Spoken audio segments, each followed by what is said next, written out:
falei para vocês que o mote desse programa é indignação e humor, não pode faltar humor. Então, aqui para fechar essa primeira parte e daqui a pouco chamar o Jean, eu quero mostrar para vocês um vídeo do embaixador da Coreia do Sul cantando Evidências. Bota só um pedacinho, tá, Guilherme? É nefasto, me defendo de você, mas depois entrego. Faço tipo, falo coisas que não sou, mas depois nego. Mas a verdade, eu sou louco por você. Tenho medo de pensar em te perder. É preciso aceitar que não dá mais para separar as nossas vidas. E nessa loucura, dizer que não te quero. Esse sim é um patriota, né, gente? O cara vem para o Brasil e vira fã da música Evidências. Eu acho que é a música campeã dos karaokês do universo. Muito legal. Deixa eu chamar o Jean aqui para entrar, ele já está esperando a gente para bater papo. Demais, né, Jean? Não, eu achei muito engraçado, porque, gente, um dia a música Evidências vai se tornar patrimônio mundial. Eu amo essa música. Quem não ama, gente? Isso é um verdadeiro hino nacional. Eu amo essa música. São aquelas contradições da vida, porque foi um sucesso das músicas, das duplas sertanejas, das primeiras duplas sertanejas pop, né, a se tornar fenômeno de massa, Chitãozinho e Chororó. E o sertanejo sempre teve um histórico, claro, com todas as exceções. Eu falo sertanejo que se tornou comercial, né? Sempre teve um histórico muito ligado ao agronegócio, portanto, a esses governos de direita, de alguma maneira, sempre foram meio trilha sonora desses governos de direita. E tem uma identificação com aquela região dos Estados Unidos, com Texas, com aquela cultura country, né? Não por acaso a Glória Pérez fez aquela novela América, que costurava um pouco esses dois universos, esse universo aí do centro-oeste brasileiro com aquele universo americano country. Então, isso sempre me bateu com uma contradição, porque eu adoro a música, mas eu tenho esse olhar crítico sobre esse segmento da música popular brasileira. A impressão que eu tenho, Jean, eu gosto muito daquela música sertaneja antiga, sabe? Outro dia eu estava vendo uma que era tão bonitinha, do Lourenço e Lorival, Franguinho na Panela. A história da música é o cara trabalhando de sol a sol, ralando, mas ele fica sossegado porque ele sabe que na casa dele a mulher e os filhos têm franguinho na panela. Então, eu fiquei pensando o seguinte, que parece que na origem era uma coisa mais do trabalhador e depois passou a ser uma coisa mais do patrão, né? Bom, eu não fiz uma análise muito profunda dessa música sertaneja ou música caipira. Eu gosto das duplas antigas. Eu adoro Cuitelinho, eu gosto daquela outra, que eu esqueci o título agora. Eu sou que nem sabiá, quando canta é só tristeza, desde o galho, nessa viola. Ou seja, tem coisas lindas, óbvio que tem. Sim, assim. O próprio Chitãozinho e Chororó tem coisas bonitas. Tem coisas. Eu diria até que Zezé tem coisa. Eu diria até que Zezé tem coisas boas. Zezé. Que Zezé de Camargo tem alguma coisa boa. Eu digo, eu falo Zezé porque uma vez eu presenciei uma pessoa falando isso, né? Da mesma maneira que chamava Ney La Torraca, de seu Neila, me deu um O Zé de Abreu também, o povo chama de Zédia. Eu adoro Zédia. Eu só chamo o Zé de Abreu de Zédia. Ô, Jean, me diz uma coisa, que para a gente começar nosso papo sério aqui, não tão sério, né? Não precisa ser tão sério, não. Ó, deixa eu só ler aqui. Você chegou aqui, já apareceu a nova membra, Ju Sampaio. Ana Vilela mandou um superchat. Obrigada, Ana. A Vera Nilce Correia também mandou um superchat pelo nosso riso. É a baianidade, menina, a baianidade reunida aqui, ó, de um do outro lado do Atlântico, do outro lado do charco, como dizem os espanhóis, e a outra aqui desse lado, mas a baianidade é a mesma, né, Jean? É a mesma. Ou senão, você está tão bonita, você está me lembrando a Susan Sontag, sabe? Ficou bonito a mecha Ainda grisalha, na verdade. Tá... Ainda está crescendo, né? Ainda está, na verdade, parece uma mecha, mas na verdade é cabelo branco saindo aqui Mas, debaixo dessa tinta. mas a combinação saia e blusa ficou muito legal. E é interessante, assim, você sempre foi uma mulher bonita, claro, atraente, mas lhe deixou, inclusive, mais sexy, eu acho. De Que verdade. delícia! De verdade. Eu sempre achei a Susan Sontag muito sexy, desde sempre. E eu gosto dessa coisa, de mulheres que têm essa... Eu tô adorando o cabelo branco, gente. Cabelo branco é muito bom. A cor é muito bonita, né? O problema é que demora um pouco. Demora um pouco. Ô, Jean, deixa eu te perguntar uma coisa. Em primeiro lugar, eu queria te perguntar. Vocês viram, vocês todos viram, que o prefeito Bill de Blasio esculhambou o Bolsonaro, né? A gente tem até um tweet aí, que foi o último dele hoje, falando do Bolsonaro. Não sejam Jair Bolsonaro, sejam Harry e Meghan, seja vacinado, né? O prefeito fez várias provocações, e aí o Eduardo Bananinha foi no programa do Tucker Carlson na Fox e disse que o prefeito é marxista. Foi muito engraçado, na verdade. E disse que os Estados Unidos vão virar uma Venezuela. O que mais chamou a atenção nessa entrevista do Bananinha, Jean? Olha, sinceramente, me chamou a atenção ele ter algum espaço, né? Isso mostra um pouco o nível da Fox News, de toda a rede Fox, na verdade. A Fox é uma empresa de comunicação que beira a desinformação, né? Ela é responsável por uma guinada da direita americana à extrema-direita. Então, o primeiro espanto foi esse. Que o analfabeto político, Eduardo Bolsonaro, porque ele é completamente analfabeto político, acuse o prefeito de Nova York de marxista e acredite que os Estados Unidos vão virar uma Venezuela, eu nem posso falar, porque eu nunca esperei nada desse sujeito. Esse sujeito, se você abrir o mapa para ele, o mapa mundi para ele, perguntar, sei lá, onde é que fica o continente africano, ele não vai saber apontar para você, não vai fazer distinção entre Oceania. Ele é um completo analfabeto político. Me espanta como é que esse sujeito conseguiu passar no concurso público. Aliás, a gente deveria, inclusive, investigar como é que esse sujeito passou em concurso público. As opiniões dele sobre geopolítica e destino dos Estados Unidos é o cúmulo, assim. São um cúmulo, na verdade. Não dá para levar a sério. Eu não gosto de ser elitista, mas a pronunciazinha dele também, para quem queria ser embaixador dos Estados Unidos, pelo amor de Deus. Isso é uma coisa curiosa, porque, por exemplo, eu falo inglês mal, né? Assim, eu tenho uma dificuldade com as línguas anglo-saxãs.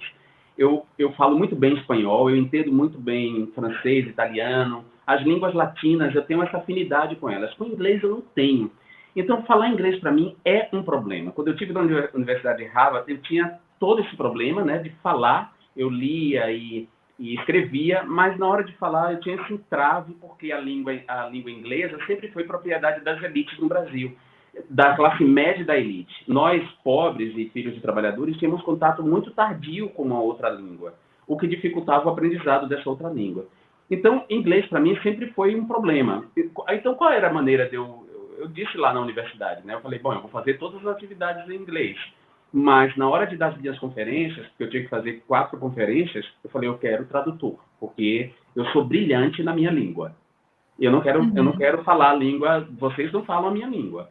Quando vocês vão para o meu país, vocês pedem um tradutor e a gente coloca um tradutor. Então, justo! Exato. Eu, por exemplo, não iria passar esse vexame que Bananinha passou, porque o inglês dele é macarronérrimo, quer dizer, ele não...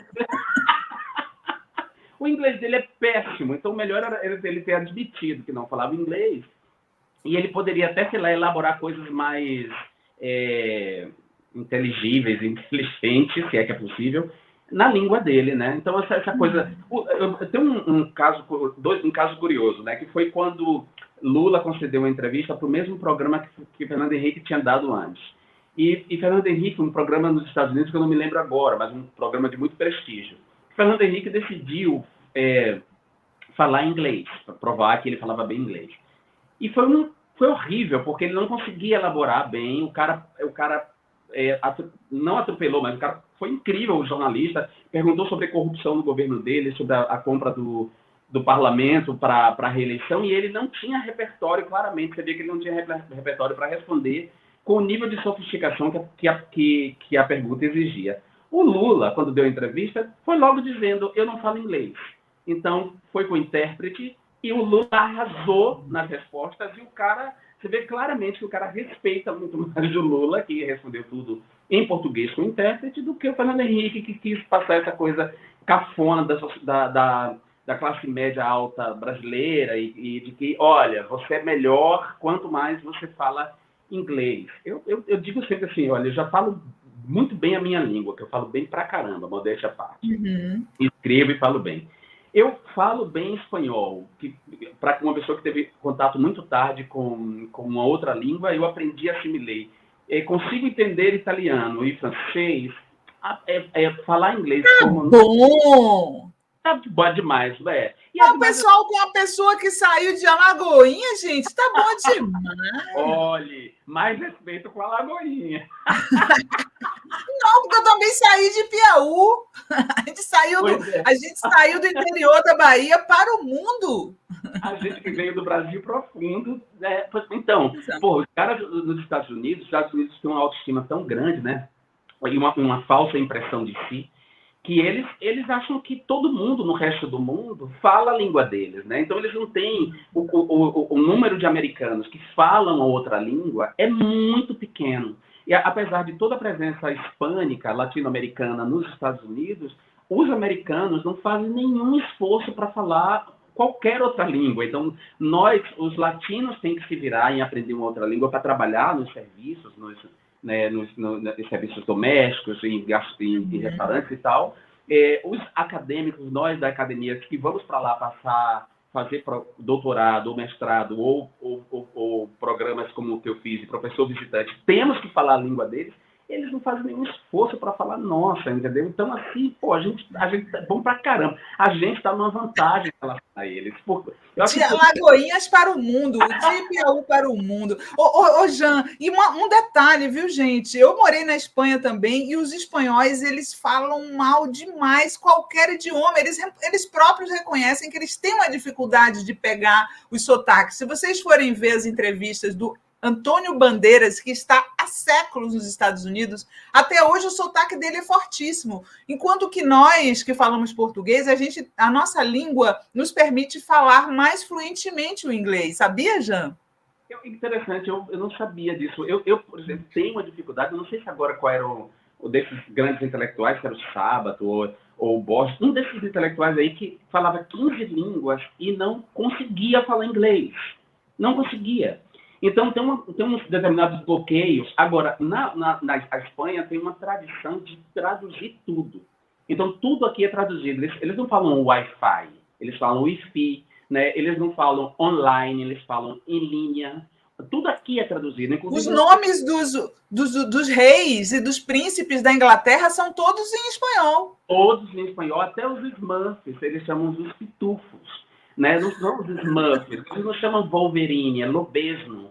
Então, eles têm uma defesa da língua muito grande, o que faz com que, claro, eles não têm, e também como eles são a Europa, como é que é a Europa tem um olhar um pouco, claro, continente velho, muito velho, tem um olhar relativamente pedante do ponto de vista cultural para os Estados Unidos, que é um país que foi feito por colonizadores lá, fugindo de perseguição religiosa, mas que não produziram ainda, né, uma cultura tão sólida quanto a Europa. A Europa tem um certo olhar pedante para os Estados Unidos e não faz muita questão de falar. É o contrário de nós, que temos um complexo de vira-lata no Brasil e que temos essa coisa de falar bem inglês, né, que se você não falar, a pronúncia não fizer. Então, por isso, eu não estou defendendo o Bananinha, não. Eu acho que o Bananinha foi equivocado de tentar falar, porque ele é desse tipo cafona. Ele acha que fala porque fritou hambúrguer no Maine, e não fala, né, na verdade. Eu sempre acho também um pouco elitista essa coisa de ficar cobrando. A gente não gostou que fizessem com o Lula, também não gosto de falar com outros. O lance é que ele queria ser embaixador nos Estados Unidos, então tinha a obrigação, né, de falar bem inglês. Claro. Linê Geolás manda um superchat falando: 2 lindas. Verônica Voz do Fogo, baianos maravilhosos, beijos desde Brasília. Maria José Rosa Teixeira: Jean, espero um dia poder te encontrar numa exposição dos seus trabalhos artísticos que vejo no Twitter. Um abraço e um beijo, te admiro muito. Sim, o Jean está pintando direto, gente. E a Dalva manda: parabéns, Sinara, pela escolha do convidado, admiro o Jean. Reginalíssima, prefeito de Nova York faz parelho improvável, duquesa de Sussex e Bozos. Realmente. A bananinha deve continuar a assar hambúrguer, diz Reginalíssima. E o Paulo Walterson Gomes fala: para as pessoas lindas que vocês são. Você vê, né, que a gente está aqui só com amor, recebemos só amor aqui, viu, Jean? Isso é maravilhoso. Isso é maravilhoso. Pois então, você sabe que eu já recebi 3 convites para expor, mas eu acho que é cedo, porque, primeiro, assim, tem uma coisa que eu não sou. Claro, eu sou um artista, mas eu não sou um artista profissional. Assim, eu não estudei belas artes, a minha intenção não é essa. O meu trabalho artístico, visual, de arte visual, ele é uma outra maneira de expressar aquilo que eu já digo na literatura e tal.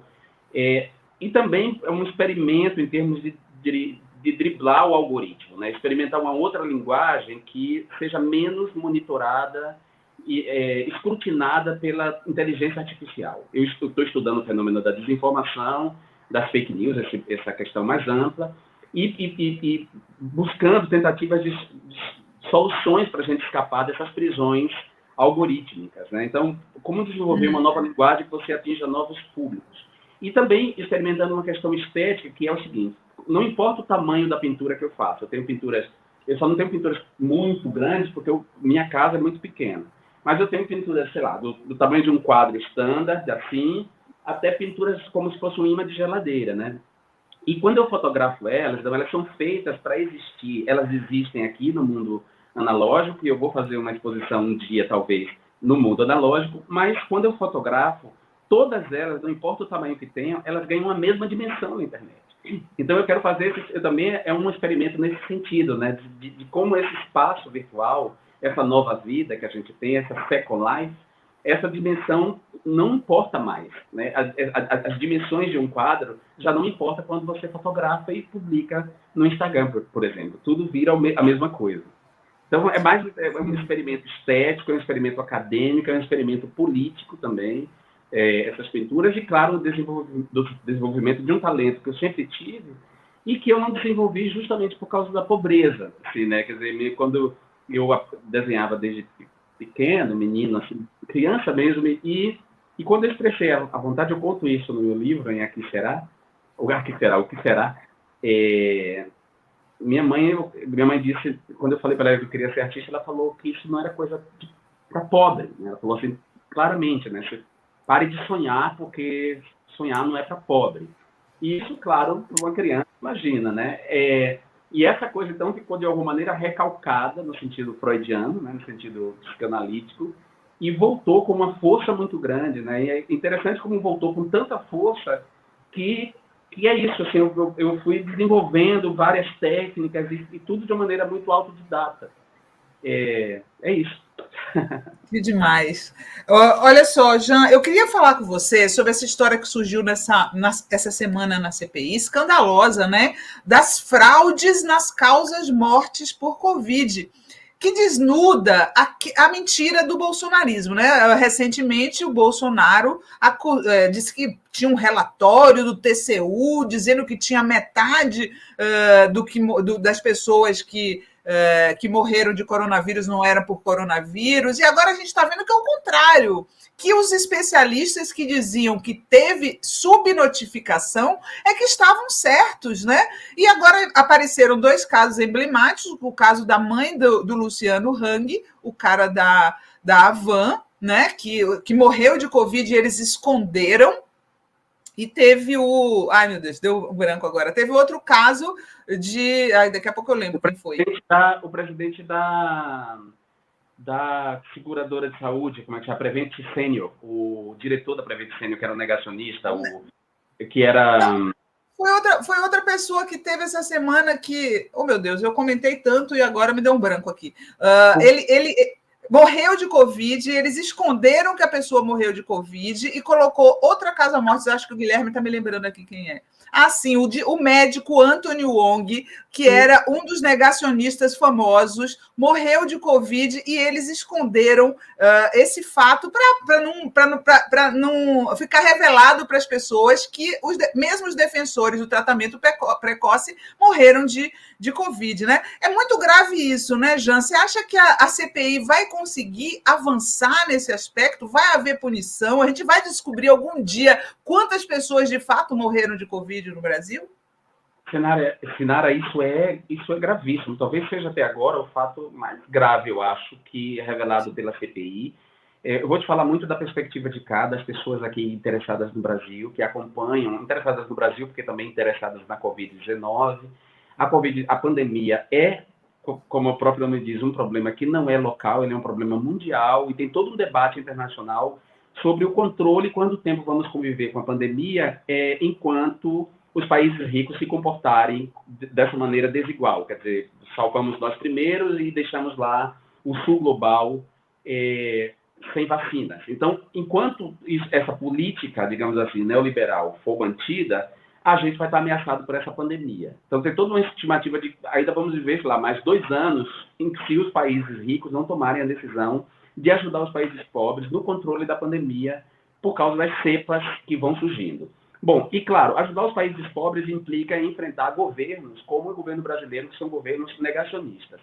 Já havia uma suspeita de que havia uma subnotificação, porque o Brasil é um país muito pobre, desigual, em que existe, inclusive, um contingente de cidadãos que não existem oficialmente para o Estado, que não são registrados, não existem porque não são registrados. O Estado não tem sequer capacidade de chegar até eles, eles não têm CPF, eles não têm registro, então eles não existem para o Estado, mas eles existem de fato. E quando eles existem de fato, eles podem se infectar pela doença. Então, havia essa suspeita dessa subnotificação, e agora, mais grave ainda, é a subnotificação produzida pela mentira, né? Ou seja, o governo Bolsonaro sempre foi um governo que atuou por meio da desinformação em relação ao Covid-19, seja mentindo negando a pandemia, negando a gravidade da doença da Covid-19, chamando de gripezinha, seja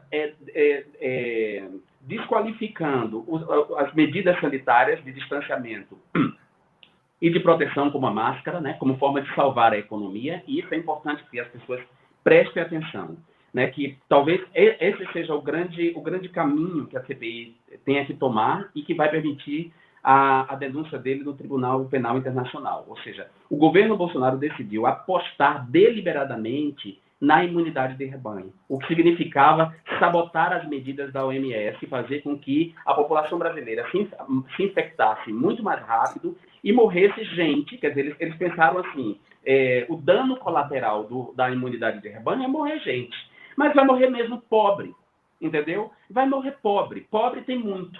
Pobre como tem muito pobre, se morre um outro pobre, esse pobre pode ser substituído ali no seu lugar de trabalho, nos subempregos que eles ocupam, nos trabalhos que eles se ocupam, então pode morrer.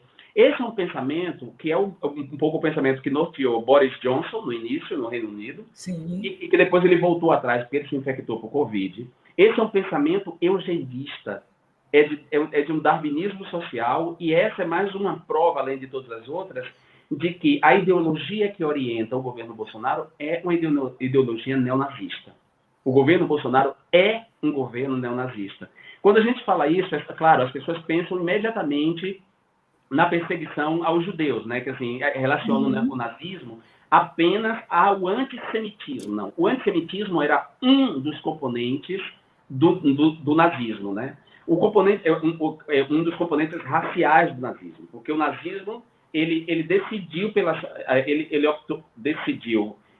solução final em relação às pessoas com deficiência. Aliás, todo o programa de extermínio dos judeus nasce com a decisão de Hitler de autorizar um pai a matar um filho deficiente, quer dizer, a perpetrar a eutanásia. E a partir daí, desse caso, eles desenvolvem a solução final para as outras pessoas. Os judeus, os ciganos, os gays que estavam presos. Aliás, os gays foram utilizados muito como cobaias do Joseph Mengele. Então, muita gente fala que a ciência deu um salto durante o nazismo, mas deu um salto à custa de quem? À custa de quais corpos foram utilizados como cobaia para essa ciência antiética e desumana. Então, o que a Prevent Senior fez, o que o bolsonarismo está fazendo é neonazismo, ou seja, é utilizar corpos considerados descartáveis como cobaias humanas para um tratamento que não tinha eficácia, que a comunidade científica... Sim, usou as pessoas como cobaias, né? Como cobaias humanas, para um tratamento que a comunidade científica, que age dentro de parâmetros éticos, né, sob a responsabilidade e o olhar dos pares, estava dizendo que não funcionava. Né? E aí você vê agora toda a sabotagem em relação à vacina, que é muito louco essas repetições, essas rimas históricas. Né? O Sidney Chalhoub, meu amigo e professor da Universidade de Harvard, professor de História da Universidade de Harvard, ele tem um livro chamado Cidade Febril, e que ele conta toda a problemática da febre amarela no Rio de Janeiro, e você vê claramente algumas coisas retornando. A desinformação, não tinha esse nome na época, mas a campanha de mentiras, de boatos, pessoas consideradas, conscientes ou sei lá, inteligentes, se negando a tomar vacina, ou seja, mentiras sobre a vacinação que retornam agora na vacina de Covid-19, só que com os aspectos da contemporaneidade, né? A ideia de vamos botar um chip, o analfabetismo funcional, é muito louco isso, um dos aspectos que eu tenho observado nas minhas pesquisas, é isso, como é que uma sociedade é engolida por uma cultura digital sem estar preparada para ela. Então, por exemplo, as notícias sobre a nova tecnologia de produção da vacina, que é através do RNA, né, uma informação genética do vírus, as pessoas não fazem ideia do que é RNA, nem DNA, nem informação genética, as pessoas não têm ideia. Quando alguém pega isso, pode manipular facilmente numa teoria conspiratória de que querem colocar um chip na gente. E as pessoas acreditam nessa maluquice, que vão ser controladas, que é um chip que vai transformar todo mundo em comunista. É isso, tem a ver com um buraco aí. A cultura digital ela se acelerou muito mais rápido do que um processo de alfabetização e emancipação crítica dos cidadãos que não houve, que não teve tempo de haver, porque fomos atropelados por isso. Você viu que também essa semana surgiu um novo aspecto na CPI, que são uma coisa que sempre aconteceu na corrupção na política, que são os presentinhos de empresas a políticos para influenciar nas decisões, né? E foi divulgado na CPI que um senador, não foi revelado ainda quem é, aliás, até o Paulo Coelho sugeriu que procurassem a Rolex, porque a Rolex tem todos os registros dos relógios dela no mundo todo, né? O Randolph disse que vai procurar a Rolex por sugestão do Paulo Coelho. Você vê que está todo mundo envolvidíssimo nessa CPI, né? E aí os internautas ficaram mostrando fotos do Marcos Rogério com um relojão no braço, insinuando que o relógio pode ser dele. Não sabemos ainda, né? Também não vamos poder acusar ninguém, mas o fato é que um senador ganhou um presentinho. Esse também é uma boa via de investigação, né, Jean? Claro, é uma boa via de investigação. Primeiro porque, ao contrário dos Estados Unidos, em que o lobby é legalizado, né? A corrupção é legalizada. Essa outra frase do Sidney Chalhoub, a gente conversando sobre esse aspecto da democracia americana, né? Isso que no Brasil a gente chama de corrupção, lá é legalizado, que é o lobby mesmo poderoso de presentes e coisas que as empresas fazem para, de alguma maneira... Caronas no avião, né? Essa coisa que aqui é crime, você, candidato, voar em avião de empresa, lá é institucionalizado. Eles voam em avião de farmacêutica direto, né, Jean? Sim, direto. Ou seja, inclusive, muita crítica à democracia americana, acusando-a de ser uma plutocracia. tem a ver com isso, como o poder econômico está autorizado legalmente a influenciar as decisões dos parlamentares. Mas no Brasil, não. Entretanto, no Brasil, apesar de não ser legalizado, isso sempre foi uma prática muito corrente, assim, para os deputados de direita, claro, né? Porque ninguém dá presente a deputado de esquerda, assim, esse tipo de presente. Nem os de esquerda querem, né? Nem os de esquerda querem, ao contrário, a gente assume posições que muitas vezes nos coloca contra grandes companhias que a gente não sabemos o que é que elas podem fazer ou se elas estão ou não por trás de determinadas coisas que aconteceram conosco, né? Então, a gente não pode dizer nada, mas eu tenho certeza, isso eu posso dizer, que eu já me coloquei contra os interesses de grandes companhias quando eu fui deputado, e não era nada, eles não gostavam nada disso. Aliás, recentemente eu repercuti uma matéria que saiu aqui na Espanha com um certo espaço, que no Brasil foi ignorado, assim, e aí, como havia sido ignorado no Brasil, eu fiz um tweet chamando atenção para isso e mandei a sugestão para o Rovai, para o Renato Rovai, dizendo, olha, a matéria ganhou repercussão aqui, ou seja, um consultor do Banco Santander basicamente defendeu o golpe desde que seja contra Lula. E eu falei, isso virou um escândalo aqui, porque o Santander é um banco com muita atuação aqui na Espanha, um banco espanhol e tal. E aí o tweet teve muita repercussão, o meu tweet teve muita repercussão, e a assessora de imprensa do Banco Santander me procurou para dar a versão do Santander. Ou seja, eu não sabia que eu era tão importante assim e que as minhas observações, de alguma maneira, interferiam na imagem que o Santander quer criar de si. E eu disse para ela, olha, eu não falei nada mais que a verdade. Se o Santander não quer aparecer como um banco que quer patrocinar um golpe contra o candidato escolhido pela maioria do povo brasileiro, o Santander que não faça consultoria com golpistas. E essa é a única maneira do Santander proteger a sua imagem, é deixar de apoiar golpistas, deixar de querer dirigir a democracia de países latino-americanos como se a América Latina fosse o quintal desses banqueiros. Então, ao se colocar dessa maneira, a gente não sabe quanto essas companhias o que elas podem fazer contra nós, deputados e ativistas de esquerda. Mas, bom, o Marcos Rogério foi meu colega lá na Câmara dos Deputados, né? Sempre foi cafona, essa postura cafona, aquela voz impostada de rádio AM, nada contra a rádio AM, mas aquela voz impostada de rádio AM, aquele discurso, sobretudo hipócrita, né? Ele tem um discurso demagógico, hipócrita, e eles estão, de alguma maneira, organizados, e eu acho que isso o Aziz, o Randolph e o Renan tem que estar preparado para isso, né?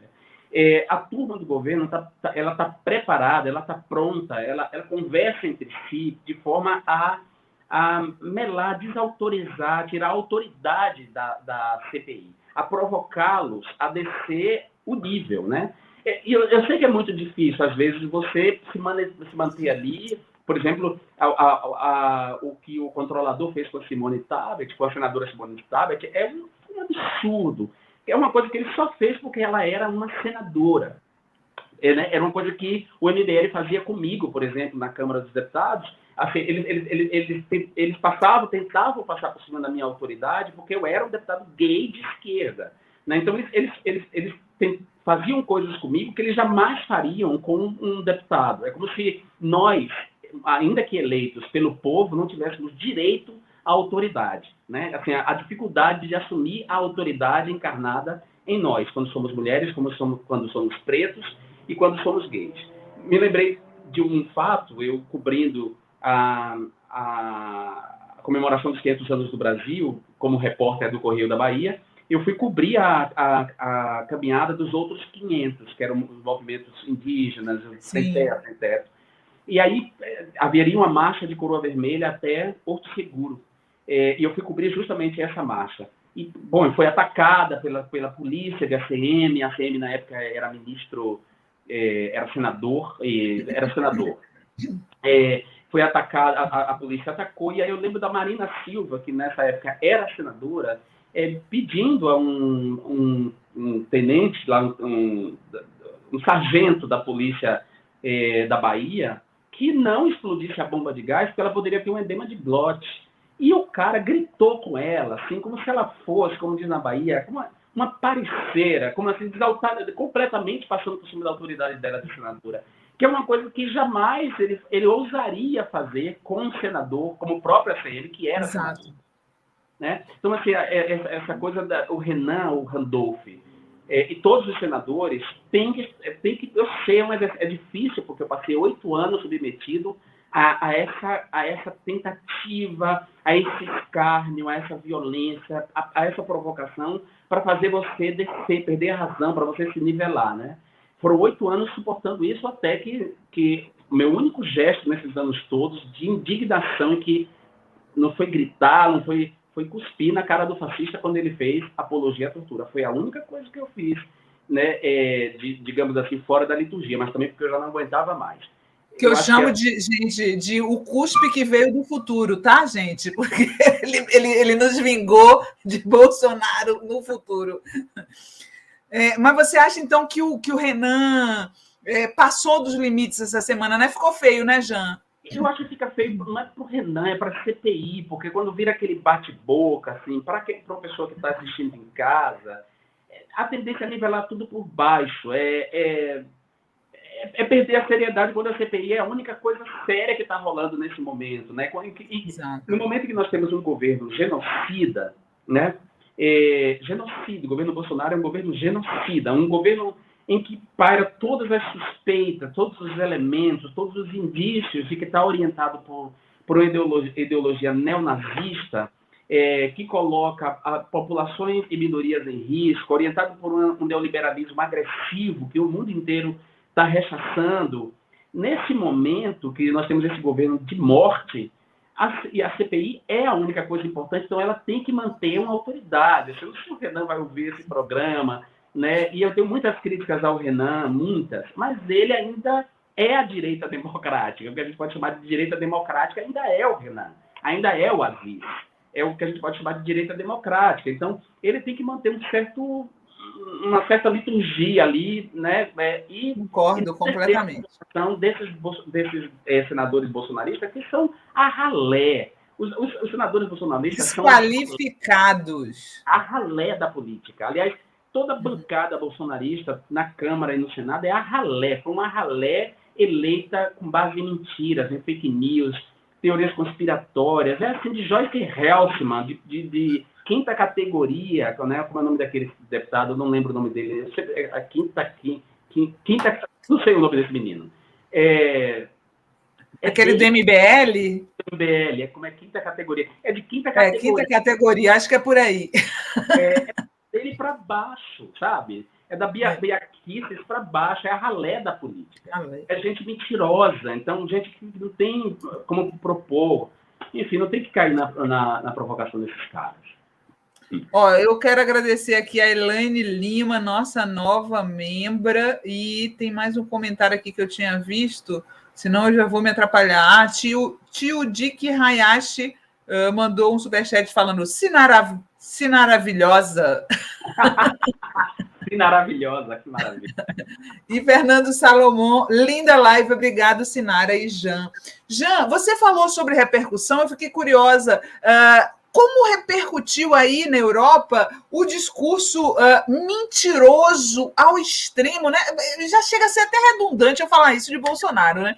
O discurso mentiroso ao extremo de Bolsonaro na ONU. Como é que as pessoas comentaram com você aí na Espanha? Olha, todos os jornais trataram como mentira. Para início de conversa, todos os jornais aqui tratam o governo Bolsonaro como governo de extrema-direita. Ou seja, quando você referir ao governo Bolsonaro, governo de extrema-direita. E esse discurso, além de dizerem que ele apelou para um extremismo de direita, ressaltaram-se claramente que ele mentiu, inclusive trazendo fatos que provam que ele mentiu, né? Agora, uma coisa curiosa é que eu sou anônimo, né? Quer dizer, relativamente anônimo. Às vezes eu sou reconhecido por algum brasileiro na rua, mas minhas relações aqui são basicamente com catalães e espanhóis, por causa do universo que eu frequento. E também porque eu quero cada vez mais melhorar a língua, então eu evito as comunidades brasileiras, né? E aí, eu me relaciono com todas as pessoas. Como eu sou anônimo, então eu sou amigo dos camareiros, das camareiras, das pessoas. Eu vou no mercado comprar as coisas, fazer minhas coisas, converso com todo mundo. Um exercício que eu fui impossibilitado de fazer no Brasil por várias razões. Mas aqui eu faço.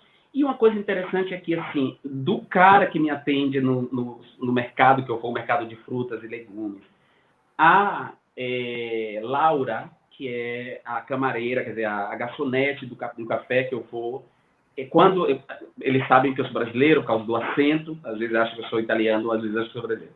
Quando eles sabem que eu sou brasileiro, essas pessoas trabalhadoras simples, sabem que Bolsonaro é um mentiroso e conduz um péssimo governo no Brasil. Ou seja, não é uma imagem de uma elite intelectualizada só europeia.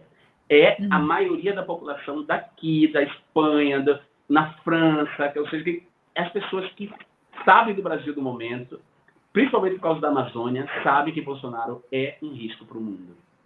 É uma coisa impressionante. Ele é um pária mesmo, ele virou um pária.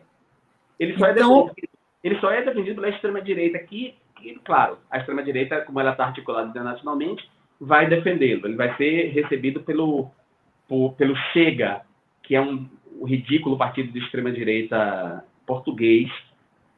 A de extrema-direita portuguesa é ridícula. Eles prometeram... É ridícula. Eu vou contar uma coisa muito interessante. Eles prometeram um protesto num evento da frente de esquerda. E a TV, como a TV portuguesa, como a TV brasileira, dá muito espaço para essa gente. É uma coisa impressionante. A TV ficava fazendo cobertura a semana inteira de que o Chega iria fazer um protesto, É assim que eles crescem, né, Jean? Olha só, deixa eu lhe dizer, apesar de toda a publicidade, de toda a matéria feita, havia literalmente 12 pessoas. E quando falamos 12 pessoas, são 12 pessoas. Em Portugal são 12 pessoas. Meia dúzia mesmo. Sabe? Assim, então, assim, a extrema-direita aqui, Vox, é até mais expressiva aqui na Espanha. Muito mais em Madrid, né, na Espanha mesmo, do que na Catalunha. Na Catalunha é uma resistência maior ao Vox. Mas ainda assim é uma extrema-direita caricata, é onde o bolsonarismo tem guarida, inclusive com trocas de informações, porque tem uma articulação entre a extrema-direita húngara, a extrema-direita portuguesa, a extrema-direita espanhola, polonesa e a extrema-direita americana. E todos, de alguma forma, orientados pelo Steve Bannon, por essa turma da extrema-direita americana que está costurando essas conversas, né, internacionais da extrema-direita. E aí, nesse lugar, na extrema-direita alemã, por exemplo, o Bolsonaro tem algum valor. Fora daí, valor nenhum, pária. Jean, eu queria perguntar para você se você acha que vai sair, se você ainda tem esperança que saia o impeachment de Bolsonaro. Deixa eu só ler aqui um comentário do Robson Saboia, o superchat dele. Jean, vem para o Ceará para a gente votar em você. Se você acha que o impeachment ainda é possível e se você acha que eles vão deixar o Lula sair candidato em 2022. Olha, eu acho que eles não têm muita opção, né? Porque, assim, uma coisa era a Lava Jato, da maneira como ela funcionou, sem as provas, naquele momento nós tínhamos uma forte intuição e nós tínhamos indícios de que a Lava Jato era uma operação política para retirar Lula, o preferido das pesquisas, da corrida eleitoral. Agora, há provas, né? E, de alguma maneira, isso chocou um pouco o mundo democrático, porque em todos os países democráticos eles pensam, bom, uma operação como essa pode se passar aqui. Então, a democracia no mundo tende a se fortalecer e, portanto, a vigiar umas às outras nesse sentido. Uma vez desmascarado e com as informações agora de que Lula venceria em todos os cenários no primeiro turno e com o desastre da administração Bolsonaro, que ameaça não só o Brasil, mas é uma ameaça ao planeta, seja em relação à política sanitária, em relação à Covid-19, seja por causa da política ambiental. Por tudo isso, eu acho que a direita brasileira, a classe dominante brasileira, ela não vai ter a ousadia de, uma vez mais, perpetrar um golpe contra Lula. O que ela pode fazer até lá é, óbvio, o que ela fez sempre, tentar minar o PT e a candidatura do Lula com desinformação soft, né? Informação hard que faz são os grupos de extrema-direita. Eles podem tentar fazer isso, e mesmo fazer isso e emplacar um candidato para ter alguma margem de negociação após a vitória do Lula, óbvio, porque Lula vai fazer um governo para todo mundo, inclusive para eles, né? Para a direita. O Lula vai governar também sob as pressões dessa classe. Então, essa classe vai querer ter algum nível de manobra nesse governo.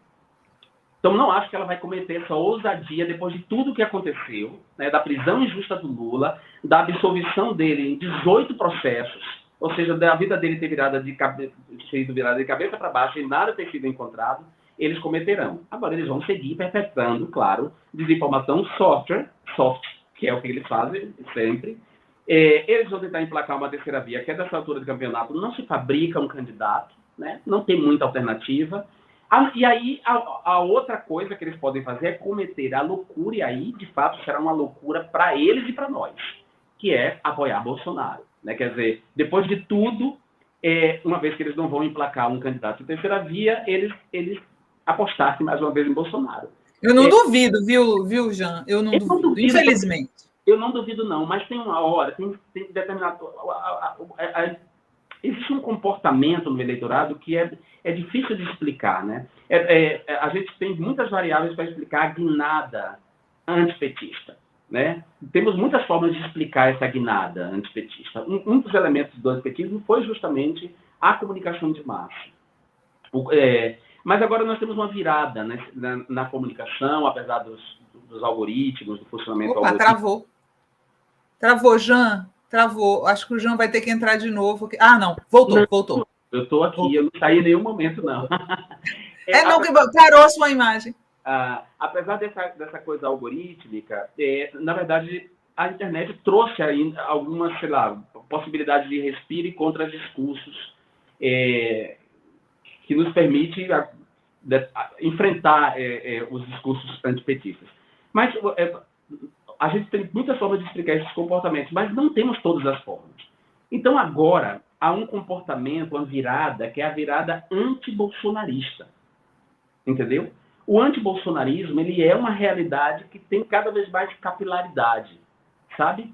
Então, ainda que essa classe dominante cometa a burrice, porque ela é burra, a burrice dela está, por exemplo, em apostar na terceira via, em ficar criando essa ficção, em o Jornal o Globo dar espaço para o debate entre os presidenciáveis do centro democrático.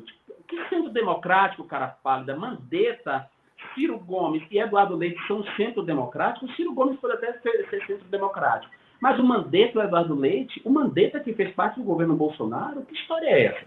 Então, eles podem continuar com essa ficção de si, com essa narrativa de si.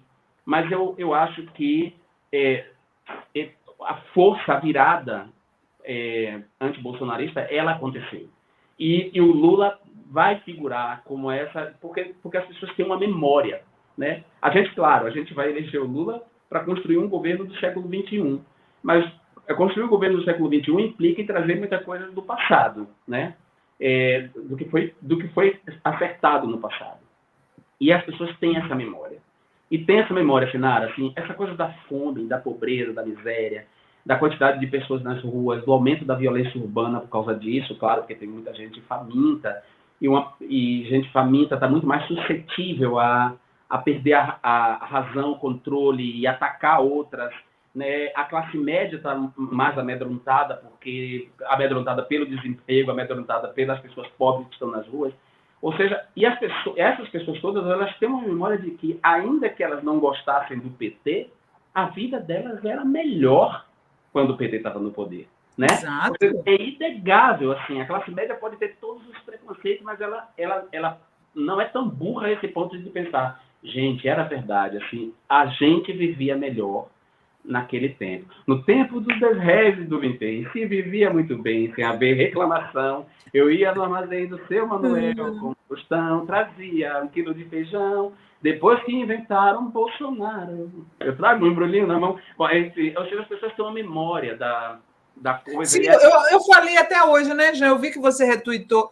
Eu simplesmente cheguei à conclusão que nesses 500 anos de história, né, ou na minha vida de 54 anos, o Lula foi a melhor coisa que aconteceu ao Brasil, e isso é inegável. Foi bom para ricos, foi bom para pobres, foi bom para o país cresceu, houve erros, mas não a ponto de você jogar o Brasil numa ditadura novamente, gente, pelo amor de Deus. Pois é, minha mãe é uma mulher de quase 70 anos, né? Na memória da minha mãe e na minha memória, que sou um homem de 47 anos, não houve nada melhor no país para nós, para ela, que foi uma lavadeira, empregada doméstica, para mim, que nasci da pobreza ali, não houve nada melhor do que ele. Sinceramente, não houve nada melhor para a nossa classe do que Lula. E essa memória, ela está na gente, está nas pessoas. As pessoas sabem disso. E quem não admite isso é porque não quer dar a mão a torcer de que fez uma aposta errada. E as pessoas deveriam ser humildes e reconhecer, olha, fizemos merda.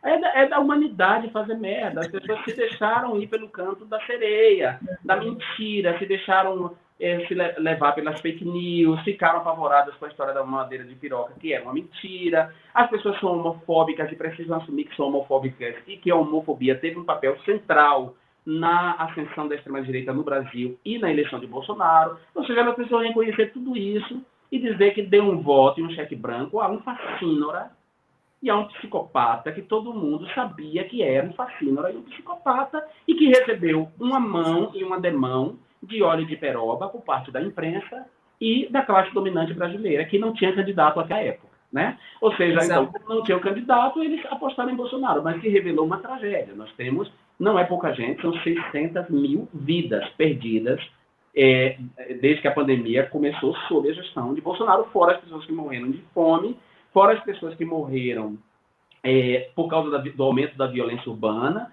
a quantidade e eu falo das vítimas da violência urbana, não são só as pessoas que morreram vítimas de delinquentes, mas a polícia também que morreu vítima também desses confrontos absurdos da chamada guerra-droga, ou seja, a gente precisa tomar as rédeas do país de volta, né? E a gente vai tomar quando a gente fizer eleger esse cara que é quem as pessoas querem, que montou a melhor equipe, que tem a melhor equipe, que inclusive eu estou aí ajudando, dando minha contribuição na construção do programa. Que demais.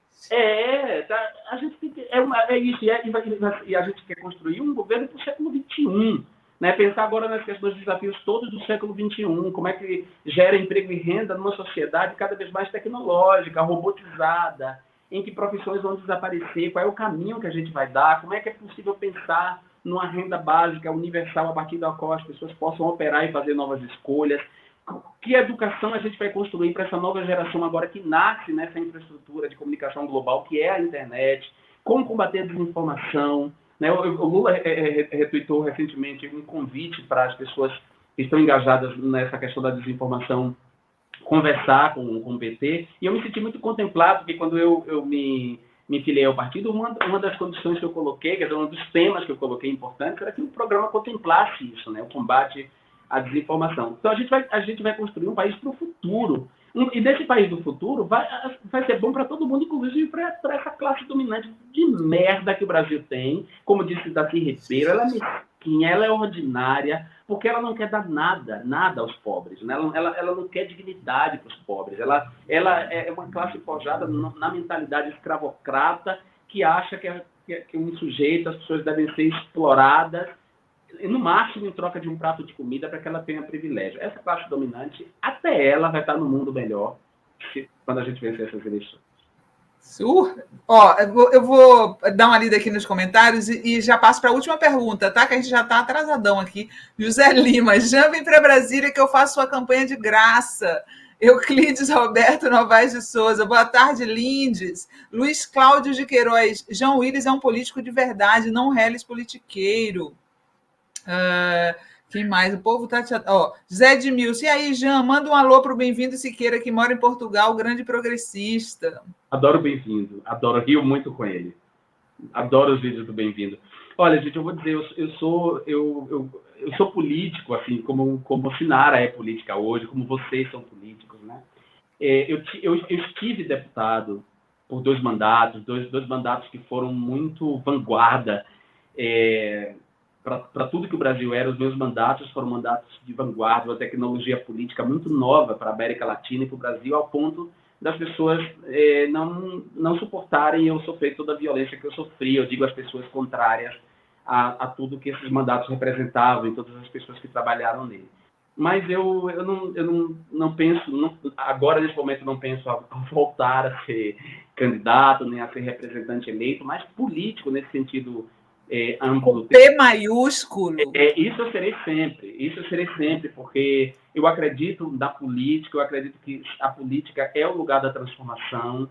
Fora da política só tem a barbárie. Eu não faço parte do coro que criminaliza a política de maneira generalizada. Tenho pavor da imprensa que faz isso, que criminaliza a política como um todo, porque quando a gente criminaliza a política como um todo e nivela todo mundo por baixo, a gente faz com que as pessoas se afastem da política e a política fica à mercê de escrópios, né? De gente rica, de empresários poderosos. Como esses que estão no poder, né? Que estão no poder, exatamente. Que quando não conseguem vencer eleições, não respeitam as regras do jogo e vão lá, chutam o tabuleiro, viram a mesa do jogo e dão um golpe, como foi o que aconteceu em 2016. Ou seja, eles tomaram na mão o mandato da Dilma, né? A Dilma foi eleita, como eles perderam as eleições, as 4 últimas eleições, eles decidiram, vamos tomar na marra, né? Vamos tomar no tapetão, marra. Né? No tapetão. Com mentira, com coisa da pedalada. Você sabe que eu fiz uma atividade recente aqui, que foi exibido aqui na Catalunha, aqui em Barcelona, no filme Alvorada, da Ana Mulaert. Que é um filme triste.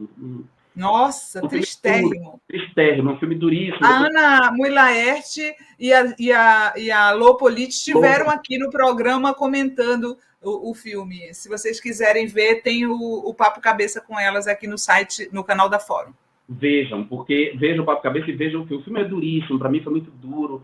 Mas eu fui convidado, né, pelo cinema que exibiu aqui para falar, a Mostra de Cinema Brasileiro, e aí eles me convidaram para falar desse filme, né? E eu estava explicando para as pessoas porque elas ficaram meio desnorteadas depois de ver o filme, os catalães, né? Como foi possível tirarem a Dilma com aquela tranquilidade, né? E eu falei, golpe.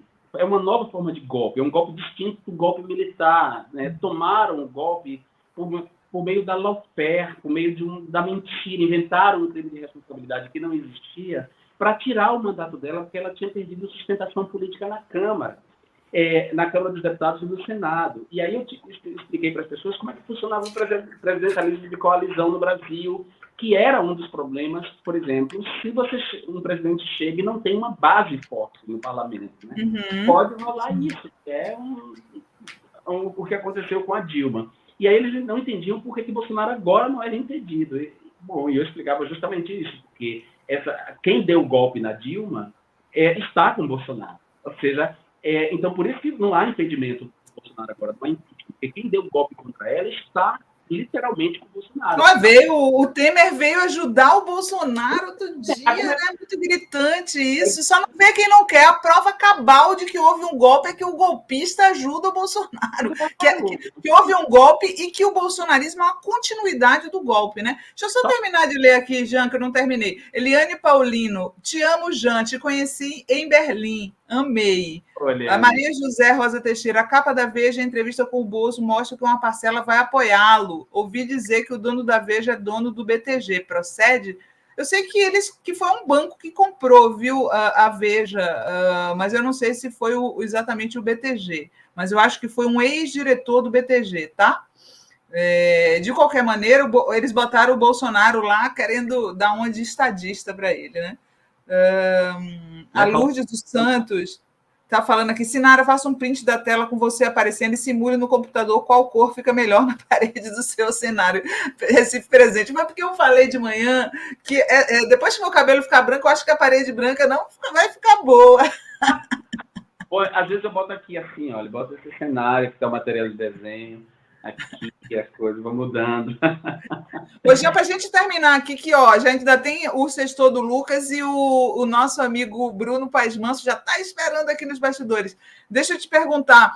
Eu fiquei um pouco chocada, confesso a você, Jean, de ver o Ciro Gomes querendo enfiar o Lula na CPI, porque o Lula alugou. Olha o cachorrinho aí, ó. Olha o cachorrinho.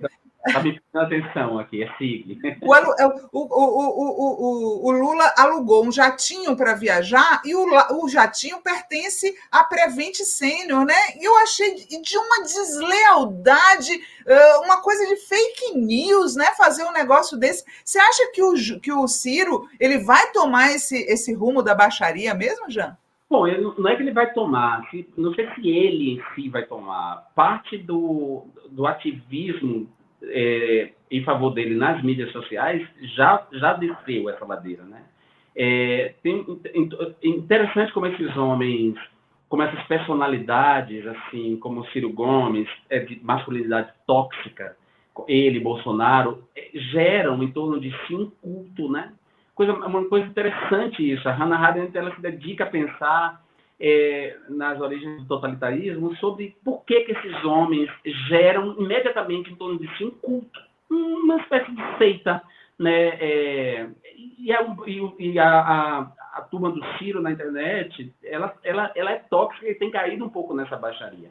Eu não sei quem está na campanha do Ciro, quem é o marqueteiro, mas eu acho que... É o João Santana. Eu acho que existe um desespero, né? Porque eles não sobem e tal. Pelo amor de Deus. Ou um desespero ou um limite de talento, né? Porque, às vezes, o talento não é ilimitado. E o João Santana talvez esteja... os limites, ele tenha chegado nos limites onde ele podia chegar. E uma vez que ele chegou nos limites, ele, então, está apelando, né? Porque a campanha do Ciro é uma campanha de apelação e uma campanha de mimetismo do bolsonarismo, né? Quer dizer, copiar como a maneira como foi conduzida a campanha de Bolsonaro em 2018, com uma mão e uma demão de óleo de peroba, mas no fundo é aquela campanha, né? E aí o Ciro, ele tem dado nas entrevistas, ele tem apostado no antipetismo. E apostar no antipetismo implica em fazer acusações contra Lula, ilações desonestas contra Lula. Nossa, isso foi desonestidade. Eu acho que o Ciro padece de um problema assim, que é um complexo de inferioridade diante do Lula. Não sei explicar, mas eu acho que tudo que ele queria na vida era o reconhecimento do Lula. Eu acho que tem uma coisa ali, uma relação muito louca. Assim, ele queria ser o discípulo que superaria o mestre, né? Só que Lula é o tipo de leão que não entrega o reinado, né? Lula é um leão velho, mas aquele leão que envelhece, mas ainda forte. Sabia que o Rei Leão não tem aquele outro leão meio invejoso? Lembra do Rei Leão? Não tem aquele sim. Que quer tomar o lugar do Simba, né? O Ciro tem um pouco esse aspecto da figura que acha que nasceu para ocupar um trono, e, sabe, mas não vai ocupar, entendeu? Algumas pessoas vêm com uma estrela, a gente não consegue explicar, outras não. Outras perseguem a vida inteira essa estrela, mas não conseguem. O Ciro não nasceu para sentar nesse lugar. Serra não nasceu, embora sejam obcecados por esse lugar. São pessoas obcecadas demais por esse lugar, né? E talvez por isso elas não cheguem, porque elas têm uma obsessão capaz de perder determinados princípios. Cara, eu respeitava muito o Ciro, eu até gostava dele. Assim. Eu também. Ciro, mas cada vez que eu vejo ele se rebaixando a essa campanha baixa, né, eu vou perdendo cada vez mais o respeito, eu lamento. Só tenho a lamentar. É isso. Tá bom, João. O pessoal tá lembrando aqui, o nome do tio era o Scar, o tio do Simba no desenho animado. Olha, muito obrigada. Fiquei com vontade de conversar mais com você. Vou te trazer de novo aqui. Adorei sua presença no programa novo. E volte sempre, tá bom, meu amigo? Eu vim, você me chama e eu venho. Você sabe disso. Quando eu não venho, é porque eu não posso. Eu estou vivendo em duas zonas horárias. Beijos. Tchau. Tchau, meu querido. Tchau.